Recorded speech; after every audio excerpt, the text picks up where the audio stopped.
અરે કીર્તિભાઈ કેમ છો? મજામાં. શું કરી રહ્યા છો? આ જો દેખો અમાર જામફળીને દેખો કેટલું મોટું દેખો જામફળ દેખો.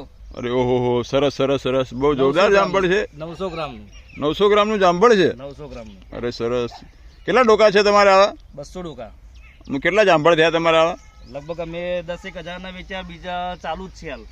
10,000 જામફળ તો વેચી દીધા. જો ઠેલી બી નહીં આવતી. સરસ સરસ, બહુ સરસ કહેવાય. પેકિંગ થતું નહીં. 900 ગ્રામનું જામફળ છે. બહુ જુઓ ભાઈઓ, 900 ગ્રામનું જામફળ છે. કીર્તિભાઈના ખેતરમાં એમને ફાર્મ હાઉસ બનાવ્યું છે જામફળનું. બહુ સારું ફાર્મ હાઉસ છે. જુઓ સારા એવા રોપા છે એમના. જુઓ ભાઈઓ, બીજા જામફળ એમના જુઓ, બહુ સરસ જામફળ છે એમના. કીર્તિભાઈની મહેનત બહુ સરસ છે આકૃતિ અને એકદમ ઓર્ગેનિક છે. જો મોય લાલ એ દેખો કટિંગ કરેલું લાવો. જુઓ જો આ જામફળ છે, અંદરથી પિંક કલરનું છે. નાનામાં નાની સાઈઝ છે તો બી આવું. હા સરસ સરસ, બહુ સરસ. આવો કીર્તિભાઈના ફાર્મની મુલાકાત લો અને જામફળ પણ વેચાય છે. તમે આવો અને લઈ જાઓ. ધન્યવાદ.